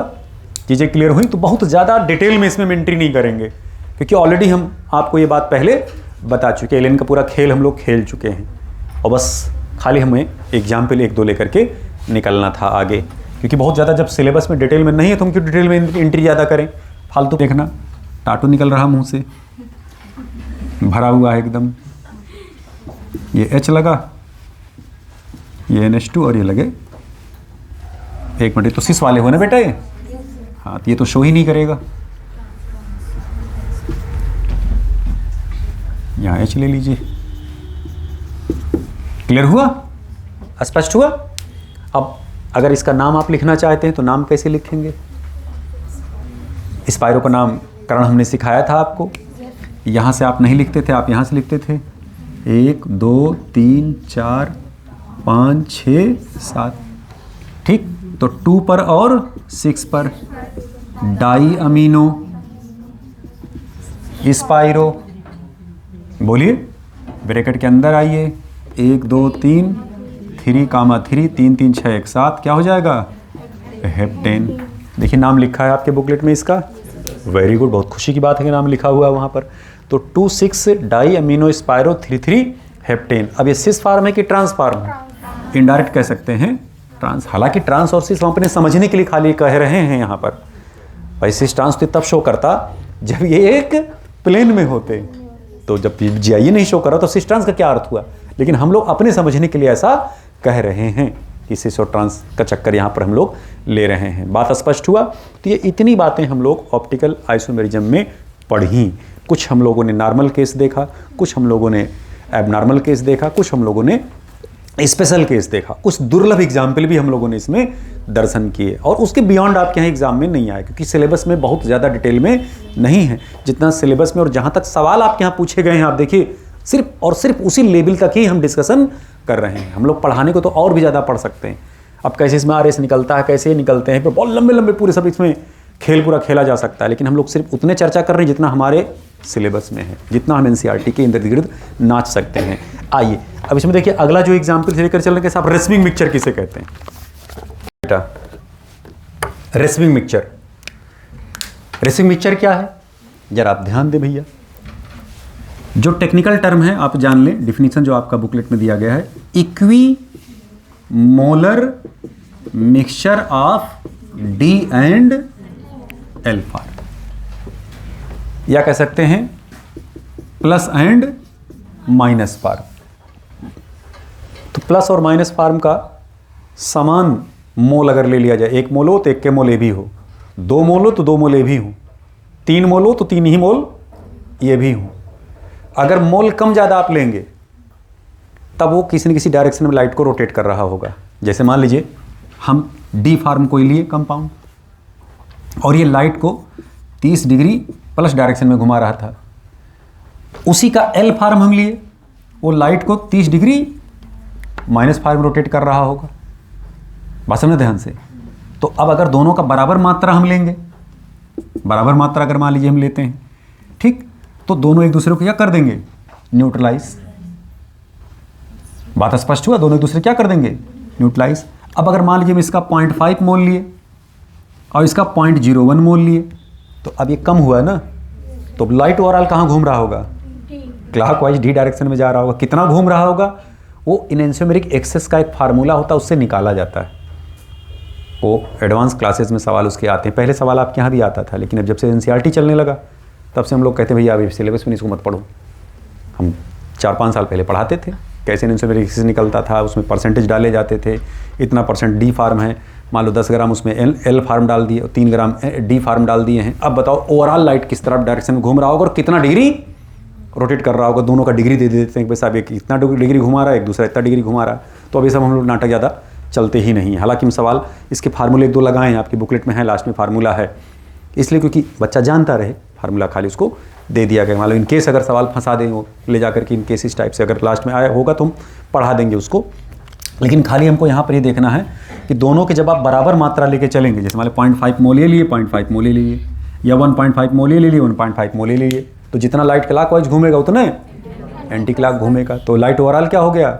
न्यूट्रलाइज हो जाएगा, न क्लॉक गया न एंटी क्लॉक गया। तो कंपाउंड का जो मिक्सचर बन करके आएगा, सोल्यूशन जो बन करके आएगा, वो ऑप्टिकली क्या हो जाएगा? इनएक्टिव हो जाएगा। क्लियर बात? आप ऐसे समझिए, ये कंपाउंड है, इसमें D फार्म भी है, L फार्म भी है। तो जितना इसमें D है उतना ही इसमें क्या है? L भी है। लाइट गया, क्लॉकवाइज रोटेट किया, ये क्या? Anti clockwise. लाइट जैसे आया था और वैसे निकल गया। तो अगर आपसे कहा जाए कि जो रेसमिक मिक्सचर होते हैं ये ऑप्टिकली एक्टिव होते हैं कि ऑप्टिकली इनएक्टिव? ऑप्टिकली इनएक्टिव होते हैं। सवाल पूछा जाता है ड्यू टू इंटरनल कंपनसेशन कि एक्सटर्नल कंपनसेशन? External compensation. आप ऐसे देखिए, जब हम लोग एग्जाम्पल पीछे देखे थे मीजो वाला, याद आ रहा है आपको? ठीक, तो ये देखिए आधा पोर्शन लाइट को क्लॉकवाइज रोटेट कर रहा था, आधा एंटी क्लॉक रोटेट कर रहा था, लेकिन दोनों डी और एल का सेंटर मॉलिक्यूल के अंदर ही तो था। यहाँ डी और एल का सेंटर क्या मॉलिक्यूल के अंदर है? ये अलग मॉलिक्यूल है, ये अलग मॉलिक्यूल है। बोलिए, जैसे ये जो था इंटरनल कंपनसेशन की वजह से ऑप्टिकली इनएक्टिव था और ये एक्सटर्नल कंपनसेशन। तो अगर आपसे पूछा जाए कि mesomers are optically inactive due to internal compensation और racemic mixture are optically inactive due to external compensation. जैसे इसके केस में क्या था, बाप कह रहा है दीवार खड़ा होना चाहिए, लड़का लठ लेके आके खड़ा हो गया, कहा नहीं दीवार नहीं खड़ा होना चाहिए। अब घर में कला, दीवार नहीं खड़ी होगी। यहाँ मोहल्ले में कला, घर वाले कह नहीं दीवार खड़ा होगा, पड़ोसी बांस लेके आके खड़ा हो गया, कहा नहीं दीवार नहीं खड़ी होगी, जाओ हम दीवारें नहीं खड़ी करेंगे, जाओ। तो दीवार खड़ी ही नहीं हो पाएगी। अब यहाँ मोहल्ले मोहल्ले की बात हो गई ना, अलग अलग मॉलिक्यूल हो गए ना, और यहाँ मॉलिक्यूल के अंदर ही प्रॉब्लम थी, यहाँ अलग अलग मॉलिक्यूल की। ये due to internal compensation and it is due to external compensation. एक बात और इसमें आप जान लें, रेसमिक मिक्सचर को हम फिजिकली अलग कर सकते हैं, यानी इसमें रिजोल्यूशन हम कर सकते हैं, सेपरेट इनको हम कर सकते हैं। कैसे सेपरेट कर सकते हैं, जरा आप ध्यान से देखें। ये देखना, आप ऐसे कह सकते हैं कि resolution is possible in racemic mixture because, क्यों? They are similar but not identical. ये सिमिलर तो होते हैं लेकिन आइडेंटिकल नहीं होते। जैसे अगर हम इनके सॉल्यूशन को क्रिस्टलाइज करें तो इनका क्रिस्टल बन करके आएगा। आप ऐसे देखना,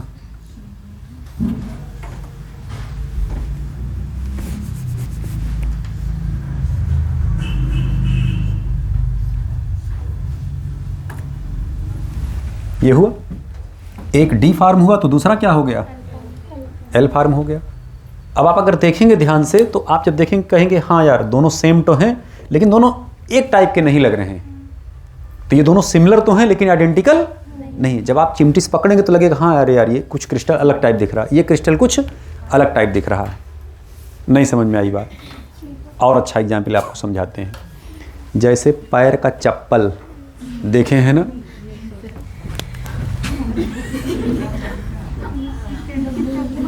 दोनों चप्पल अगर आप देखें तो कभी भी आप ऐसा नहीं करते कि एक जूता अपना पहने और दूसरा जूता अपने पापा पहन लें उसमें, क्योंकि आप सिमिलर तो पहनते हैं और आइडेंटिकल भी पहनते हैं। लेकिन नहीं, आइडेंटिकल नहीं होता, सिमिलर होता है लेकिन आइडेंटिकल नहीं होता।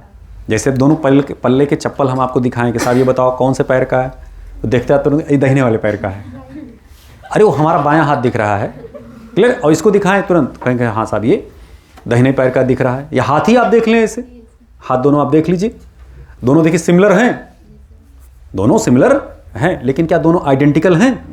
नहीं साहब। तो ये अंतर होता है दोनों में। जैसे दोनों चप्पल सिमिलर तो हैं, एक के कलर का आप पहनेंगे दोनों, लेकिन दोनों सिमिलर हैं लेकिन आइडेंटिकल नहीं, क्योंकि एक लेफ्ट और एक राइट पैर का। आप राइट वाले को लेफ्ट में नहीं घुसेड़ सकते, अड़बंग लगेगा आपको, और लेफ्ट वाले को राइट में नहीं घुसेड़ सकते, वो भी आपको समस्या क्रिएट करेगा। तो यही वाला खेल है कि they are similar but not identical. ये बात पिक्चर क्लियर हुआ? तीसरी चीज, सवाल अगर पूछा जाए भैया कि रेसमिक मिक्सचर कौन से रिएक्शन में आपको देखने को मिलेंगे, तो ये किस में देखने को मिल सकते हैं? ये SN1 रिएक्शन में। क्लियर? SN1 रिएक्शन में रेसमिक मिक्सचर देखने को मिलेगा। बच्चा इसको रट लेता है साहब खाली सिर्फ और सिर्फ SN1 में ही देखने को मिलता है। नहीं, गलत है। ये हम आपको एक एग्जाम्पल दिखा रहे हैं कि SN1 में देखने को मिलता है, और भी बहुत सारे एग्जाम्पल हैं। जैसे आपके सामने में एग्जाम्पल दिखाते हैं, ये देखना जरा, ये है RCOH, ये कंपाउंड है। अगर हम इस पर HCN का एडिशन कराएं, बाण देखिए H टूटेगा, नेगेटिव यहाँ क्या आया, पॉजिटिव। बोलिए, ये हुआ R। अच्छा, यहाँ पर हाइब्रिडाइजेशन क्या होगा, sp2 है। कैसा है, sp2 है। तो अगर sp2 होगा तो स्ट्रक्चर इसका प्लेनर होगा। अभी हम आपको दिखाते हैं कैसे प्लेनर होगा, ये देखना, चपटा हुआ है। अब इस पर अटैक कौन करता है पहले, न्यूक्लियोफाइल, क्योंकि एल्डिहाइड या कीटोन न्यूक्लियोफिलिक एडिशन रिएक्शन देते हैं। भी आगे हम बताएंगे आपको बहुत डिटेल में, भी तो खाली शॉर्टकट में बात कर रहे हैं, खाली ये भ्रम दिमाग से आपके निकालने का प्रयास कर रहे हैं कि सिर्फ और सिर्फ SN1 रिएक्शन में ही नहीं रेसिमिक मिक्सचर बनता है। रेसिमिक मिक्सचर कहीं पर भी बन सकता है अगर संभावना पनप रही है तो अब साइनाइड देखिए क्या होगा, ये फ्रंट से भी अटैक कर सकता है और बैक से भी अटैक कर सकता है। दोनों तरफ से इसके पास अटैक करने की संभावना, क्योंकि मॉलिक्यूल प्लेनर है तो अटैकिंग रिएजेंट जो है दोनों तरफ से उसके पास चांस मिल गया अटैक करने का। तो जब दोनों तरफ से इसके पास चांस मिल गया अटैक करने का बेटा, ये देखना, ये R O यहाँ लगा H। अगर साइनाइड हो सकता है पीछे से जाके अटैक करे, और तो H जो इसका बाद में आके लगेगा वो यहाँ लग जाएगा, कंपाउंड ये बना।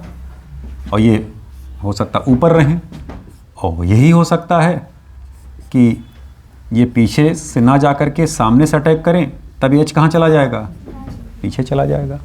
तो अगर एक D बना तो दूसरा क्या बना होगा, L बना होगा। तो DL मिक्सचर बना कि नहीं बना, रेसिमिक मिक्सचर बना कि नहीं बना। रेसिमिक मिक्सचर का बनना किसी रिएक्शन में रेसिमाइजेशन कहलाता है। क्या कहलाता है, रेसिमाइजेशन। इस प्रोसेस को हम क्या बोल रहे हैं, रेसिमाइजेशन कह रहे हैं। तो रेसिमिक मिक्सचर यहाँ पर भी बनेगा, और SN1 रिएक्शन में तो हम आपको दिखाएंगे अभी कि कैसे रेसिमिक मिक्सचर बनेगा। बहुत डिटेल में वहाँ सारी चर्चाएं होंगी। हल्का सा आप चाहें दर्शन करना तो आप जाइए, इसे बनाने की जरूरत नहीं बेटा, आप देख लीजिएगा वीडियो घर पर, उसमें आप बना लीजिएगा, क्योंकि आप वीडियो देखेंगे ही देखेंगे। क्योंकि बहुत अगर अच्छे से समझ में आया होगा तब भी देखेंगे, कम समझ में आया होगा तब भी देखेंगे। जैसे मान लीजिए कंपाउंड ये हुआ, H लगा, यहाँ CH3 लगा दे, यहाँ C2H5 लगा दे, चलिए यहाँ Br लगा दिए आप, ठीक है। या चलिए यहाँ पर C3H7 लगा दें आप। तो इसमें होता क्या है, जब रिएक्शन बेसिक मीडियम में हो रहा होता है, या पानी ही अगर आप इसको पिला रहे होते हैं, तो सबसे पहले क्या करता है, पहले टूट जाता है। जब टूटता है तो इस बांड क्या कर जाता है, ब्रेक। ये C3H7 हुआ, ये CH3 हुए, ये C2H5, यहाँ पे क्या आ गया, पॉजिटिव चार्ज। और कार्बोनिक आयन जितने भी होते हैं वो कैसे होते हैं, प्लेनर होते हैं। अब जब इस पर न्यूक्लियोफाइल अटैक करेगा, न्यूक्लियोफाइल अटैक करा मान लीजिए OH-, तो फ्रंट से भी अटैक करेगा और बैक से भी अटैक करेगा। तो फ्रंट से अटैक करेगा तो एक ग्रुप ऊपर और एक पीछे भागेगा, बैक से जाएगा तो ये ग्रुप ऊपर और ये पीछे फिर जाएगा, तो एक D और एक L। तो DL मिक्सचर बना कि नहीं बना। ये कौन सा रिएक्शन था, सब्स्टिट्यूशन रिएक्शन है, न्यूक्लियोफिलिक सब्स्टिट्यूशन रिएक्शन। ऑर्डर इसमें 1 निकल करके आता है, इसलिए इसको SN1 रिएक्शन कहते हैं। अभी डिटेल में पूरी चर्चा होगी और पूरा 1.5 लेक्चर खाएगा अभी ये, ऐसा नहीं कि हल्के में खाली इसे निपटा दिया गया SN1 हो गया है। पूरा अभी डिटेल में सारी चर्चाएं हम लोग करेंगे, क्लियर। यहीं पर जरा ऐसे देखना है, केस हम आपको ऐसे दिखा रहे हैं। जैसे मान लीजिए CH3 है, ये CHO है, यहाँ लगा H, यहाँ लगा H, ठीक है। अब यहाँ से एक H हम हटा करके वहाँ मान लीजिए कोई डिफरेंट ग्रुप लगा दें। जब कोई डिफरेंट ग्रुप लगाएंगे तो यहाँ से छठा, ये देखना यहाँ ग्रुप लग गया ऐसे, H CH3 CHO। क्या एक कार्बन पहले कायरल था, नहीं साहब, अभी क्या हो गया, कायरल हो गया, ठीक। तो जब खाली और खाली मात्र कार्बन से एक H रिप्लेस कर दिया जाए और वो कायरल कार्बन में कन्वर्ट हो जाए, तो ऐसे कार्बन को हम लोग कहते हैं प्रो कायरल कार्बन। हालांकि कोई एक टर्म नहीं है, लेकिन चूंकि एग्जाम में पूछ लिया गया, अब सब कुछ हम पढ़ा दिए और वहां पूछ ले बताओ कौन कंपाउंड प्रो कायरल कार्बन रख रहा है। आप कहेंगे तो गुरुजी कुल पढ़ाए थे, हमको कायरल पढ़ाए थे, कायरल पढ़ाए थे, सिमेट्रिक डिसमेट्रिक, प्रो कायरल बतेबे नहीं किए थे। तो ये कोई टर्म नहीं है, बस बेवकूफ़ बनाने का एक तरीका है आपको कि साहब ये प्रो कायरल कार्बन हो। लेकिन नहीं जानने होते हैं आप तो बेवकूफ़ वहाँ बन जाते हैं, जबकि बहुत बड़े ज्ञानी हैं उसके बावजूद भी बेवकूफ़ी आ जाती है अनभिज्ञता की वजह से। तो इसको आप दिमाग में बैठा लीजिएगा, भैया इसको कहते हैं साहब क्या, एक है हाइड्रोजन के रिप्लेसमेंट से, बात समझिएगा, 2 के नहीं। सिर्फ एक के। स्पष्ट हुई बातें? आई जरा भैया। इसके बाद देखिए कौन सा हेडिंग है, छोटे छोटे डिफिनीशंस हैं। Asymmetric synthesis. एसिमेट्रिक सिंथेसिस क्या है? अभी वही हम आपको समझाए कि ऑप्टिकली इनएक्टिव कंपाउंड से ऑप्टिकली एक्टिव कंपाउंड का बनाना, यही क्या कहलाता है? Asymmetric synthesis. अब देखिए वो एग्जाम्पल जो इसमें लेकर के चल रहे हैं, वो एग्जाम्पल हम ले लेते हैं। एसिमेट्रिक सिंथेसिस इसी को कह दिया जाता है बच्चों, एसिमेट्रिक सिंथेसिस। एग्जाम्पल जो यहाँ पर लिए हैं वो पायरुविक एसिड लिए हैं बेटा, ठीक है, पायरुविक एसिड लेकर के चल रहे हैं, ठीक है। अब इनका क्या कर रहे हैं, वो हेट्रोजीनियस कैटलिस्ट लगाए, निकिल के साथ रिड्यूस करा रहे हैं। H2 गैस निकिल के ऊपर एडजॉर्ब रहता है, यही हाइड्रोजन जाके इसके साथ जुड़ जाता है। हाइड्रोजन का जुड़ना हाइड्रोजिनेशन कहलाता है। और हाइड्रोजन जब जुड़ेगा तो होगा कैसे रिएक्शन? बांड यहीं से क्या हुआ? टूटा। जब बांड टूटेगा तो इनका अपना अपना इलेक्ट्रॉन यहाँ चला जाएगा। ये देखना CH3CO, ये है COOH, तो एक H यहाँ लग जाएगा और एक H यहाँ लग जाएगा, ठीक है। ये देखना एक पाई टूट रहा है और 2 सिग्मा बन रहे। पूरे केमिस्ट्री में ऐसे ही प्रोग्राम चलेगा, एक पाई टूटेगा 2 सिग्मा बनेगा, या 2 सिग्मा टूटेंगे तो 1 पाई बनेगा। एलिमिनेशन और एडिशन ऐसे ही चलेंगे। तो अब जरा ध्यान दीजिएगा, अगर ये OH ऊपर है, H नीचे है, मान लीजिए OH नीचे होता, H ऊपर होता, तो इसका D और दूसरा L, दोनों बनता कि ना बनता? इनडायरेक्ट। या मान लीजिए, चलिए छोड़िए, किसी डायरेक्शन में अगर आप इसको लेके चले तो आप कायरल सेंटर जनरेट करा रहे हैं ना कंपाउंड के अंदर, ऑप्टिकल एक्टिविटी काज करा रहे हैं ना कंपाउंड के अंदर, तो ऑप्टिकली इनएक्टिव से ऑप्टिकली एक्टिव कंपाउंड में कन्वर्जन, यही क्या कहलाता है? Asymmetric synthesis. आप एसिमेट्रिक कार्बन जनरेट कराते हैं, मॉलिक्यूल को एसिमेट्रिक बना दे रहे हैं, ये एसिमेट्रिक सिंथेसिस है। यही चीज़ अगर हम ईस्ट में यहाँ लेके चले, ईस्ट सेल डाल रहे होते, तब यहाँ पर कौन सा लैक्टिक एसिड बनता? तब ये L-लैक्टिक, और ये कौन सा बन रहा था? D लैक्टिक एसिड बन रहे थे, L लैक्टिक एसिड यहाँ बनता है। बात स्पष्ट हुआ? चीज़ें क्लियर हुई? आइए जरा भैया, इसी में एक आध 2 एग्जाम्पल और आप देख सकते हैं। अच्छा, आगे एग्जाम्पल हम दिखा दिए हैं। देखिए HCN का था पहले, फिर बाद में इसको क्या करा दिया गया था? हाइड्रोलाइज। चलिए हम ये भी करा देते हैं, रिएक्शन दिखा देते हैं। ये देखिए जरा, एसिटाल्डिहाइड है ना ये, CH3COH, ठीक है। तो पहले जब हम HCN से रिएक्शन इसका कराएंगे तो एडिशन रिएक्शन हुआ ना, ये प्लेनर है, बांड टूटेगा तो टूटने से थोड़ा पेनल्टी खत्म हो गई। क्लियर बात? एक फ्रंट से साइनाइड अटैक करेगा, फ्रंट और साइनाइड फिर पीछे से। एक सिचुएशन देखिए बन सकता था, ये OH लगा, CH3 लगे, यहाँ से H और यहाँ से CN हो गए। इसका दूसरा केस ये भी तो हो सकता था, OH हो गए,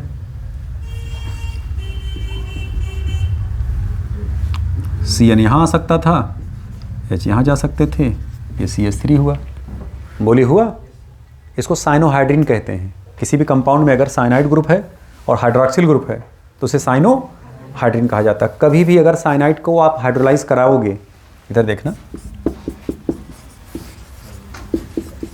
तो ये किस में कन्वर्ट हो जाता है? कार्बोक्सिलिक एसिड में। क्यों भाई? जब आप यहाँ पानी पिलाओगे इसको तो बांड यहीं से टूटेगा। अभी हम आपको जुगाड़ बता रहे हैं। हाइड्रोलिसिस का एक अलग से हम पूरा टॉपिक पढ़ाएंगे।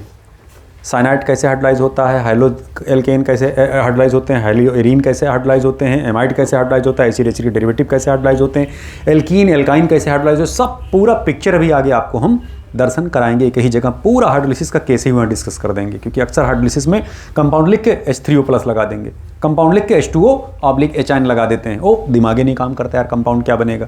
तो पूरा एक अलग टॉपिक ही आपको अभी आगे डिस्कस करेंगे। ऑर्गेनिक चलने दीजिए पहले आराम से, हलो। इधर देखना जरा, ये प्लस या माइनस हुए तो इधर क्या जाएगा? OH आयन, इधर क्या जाएगा? H+। दूसरा बांड टूटेगा, फिर H+, फिर इधर OH-, तीसरा बांड टूटेगा, फिर इधर H+, फिर इधर OH-। यानी इस कार्बन से कितने OH लगे? 3। जब इस कार्बन से 3 OH आप लगाओगे तो वाटर यहाँ से क्या हुआ? एलिमिनेट हुआ। बात स्पष्ट हुआ? ये बांड यहाँ शिफ्ट कर जाएगा, C डबल बांड O, और ये क्या रह जाएगा? OH। ये देखना ऐसे कन्वर्ट हो गया।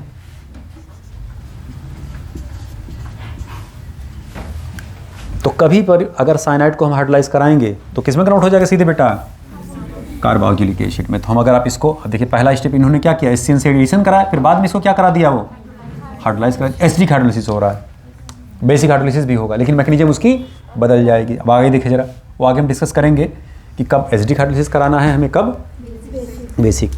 क्लियर बात, अभी आगे सब डिस्कशन होगा बेटा। इधर देखना जरा, तो यहाँ C लगा, यहाँ OH, ये हुआ CH3, ये लगा H, और यहाँ क्या लग जाएगा, COOH। दूसरा वाला देखिए कंपाउंड, ये हुआ OH, ये CH3, यहाँ COOH आ गया, और यहाँ क्या लग गया, H। ये लैक्टिक एसिड ही तो है, इसमें एक D होगा और एक L होगा। कौन D और कौन L है, जब हम आपको RS वाला कॉन्फ़िगरेशन पढ़ाएंगे तो वहाँ पर ग्रुप के सीक्वेंस से ऑर्डर निकालना हम आपको वहीं पर सिखाएंगे भी आगे सब। ऐसे आप अभी हो सकता है ना बता पाएँ कौन D कौन L, तो जब आगे सिखाया जाएगा तो आपको वहीं बताया जाएगा। तो एक D और एक L, तो दोनों DL का मिक्सचर बन कर के आया, ये लैक्टिक एसिड है। तो एस्टल्डिहाइड का जब HCN से एडिशन होता है और बाद में हाइड्रोलिसिस कराते हैं तो ये एडिशन होता है और ये सब्स्टिट्यूशन होता है, ये न्यूक्लियोफिलिक सब्स्टिट्यूशन रिएक्शन होता है, हाइड्रोलिसिस का जो रिएक्शन होता है। तो इसमें दो केस इन्वॉल्व होते हैं, एडिशन और सब्स्टिट्यूशन, तब उसके बाद लैक्टिक एसिड का फार्मेशन होता है। तो ये सब सवाल इस पे आते हैं। तो आगे जब हम लोग आएंगे एल्डिहाइड कीटोन वाले टॉपिक में तो वहाँ पर सारी जिक्र, सारी बातें, सारे डिस्कशन हम लोग वहीं पर करेंगे। छोटा सा एक और टॉपिक इसमें देखिए, एक है वाल्डन इन्वर्जन। वाल्डन इन्वर्जन को भी आप जल्दी से जरा समझ लीजिए। Substitution reaction is known as क्या, वाल्डन इन्वर्जन। अब देखना जरा भैया, ये है H, ये है Cl, ये है CHO और ये है CH2OH। इनका हम एक्वस केवच से रिएक्शन कराते हैं। एल्कोहलिक केवच से कराएंगे तो यहाँ एल्कीन बन जाएगा, क्योंकि एल्कोहलिक केवच डिहाइड्रोहेलोजिनेशन कराता है और एक्वस केवच ये सब्स्टिट्यूशन कराते हैं बेटा। क्लियर बात। तो यहाँ देखना जरा ध्यान से, जहाँ पर Cl लगा था OH यहीं लगना चाहिए था, लेकिन OH यहाँ नहीं लगेगा, इसके ठीक उल्टे में आकर के लगता है। तो OH यहाँ करके लगा, H यहाँ लगे, CHO यहाँ लगे और ये CH2OH। तो अगर ये मान लीजिए L फार्म था तो किस में कन्वर्ट हो जाएगा, D फार्म में कन्वर्ट हो जाएगा, उलट जाएगा।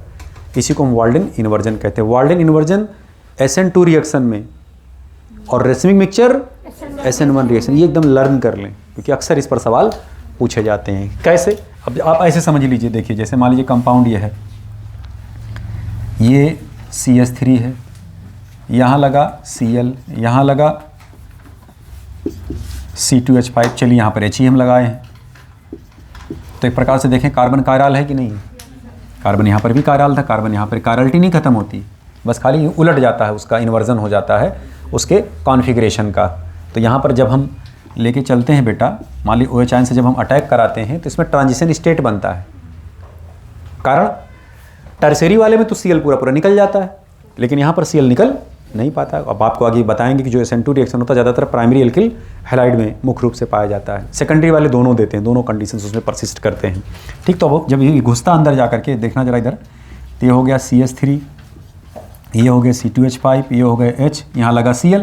तो होता क्या है, एक स्टेट आता है कि जब Cl टूट रहा होता है और OH वहीं पर जुड़ रहा होता है, तो इस फेज को हम लोग कहते हैं ट्रांजिशन स्टेट। इसमें 5-5 बॉन्ड की सिचुएशंस बन जाती हैं, 1 2 3 4 5। एक साल सवाल पूछा गया था कि जो SN2 रिएक्शन होता है बीच में जब ट्रांजिशन स्टेट बनता है तो उसका हाइब्रिडाइजेशन क्या होता है। sp3 नहीं होता, sp3 नहीं होता बिटिया, sp3d भी नहीं होता है, हाँ अब sp2 तो हो ही जाएगा। तुक्का मारते मारते जैसे दो उसमें नहीं करेक्ट होते, एक तो करेक्ट हो ही जाएगा, कहीं ना कहीं तो हम रुकेंगे ही रुकेंगे, आप बोलते रहेंगे तो। क्लियर भाई, रियल बॉन्ड कौन है, ये और ये, तो हाइब्रिडेशन कौन सा हुआ, ये कोई रियल बॉन्ड तो है नहीं, कोई इलेक्ट्रॉन का लेन देन तो हो नहीं रहा, कोई अप्रोच हो रहा है, तो ये अप्रोचेबल होता है, इसकी एनर्जी बहुत हाई होती है और फिर तेज़ी से जा करके फिर ये कन्वर्ट होते। तो जब यहाँ से Cl निकल जाता है तो OH कंप्लीट पूरा अपना ये बॉन्ड बना लेता है, तो पूरा पूरा देखिए क्या हो जाता है, उलट जाता है। अगर इधर Cl था तो OH उधर चला जाता है, अगर Cl इधर होता तो OH इधर आ जाता। तो भी सब आगे जब वाल्डन इन्वर्जन वगैरह पढ़ाएंगे, SN2 रिएक्शन जब बहुत डिटेल में आपको पढ़ाया जाएगा तो हर चीज़ का लॉजिक बताया जाएगा वहाँ पर और बहुत विस्तार से चर्चा करी जाएगी। जब हम लोग मैकेनिज्म में आएंगे, मैकेनिज्म के अंत में हम लोग जब टाइप्स ऑफ रिएक्शन पढ़ेंगे तो वहीं पर हम आपका SN1 SN2 रिएक्शन सारा वहीं दफन कर देंगे। एलिमिनेशन रिएक्शन भी वहीं हम आपको समझा देंगे अच्छे से, एडिशन वगैरह भी वहीं समझा देंगे, ताकि हमें बस खाली उसका एप्लीकेशन पढ़ाना रहे टॉपिक में। जब हम लोग चैप्टर में आए तो चैप्टर आपको टिपिकल ना लगे, कोई रिएक्शन देखे तो आपके अंदर डर ना लगे, तुरंत अरे लाओ हम लाओ कंपाउंड लाओ, हम तुरंत बना देंगे अभी। तो ये सब सारी चर्चाएँ आगे की जाएंगी बेटा। बस आज यहीं तक, इसके आगे अगले टर्न पर हम लोग डिस्कस करेंगे। Thank you.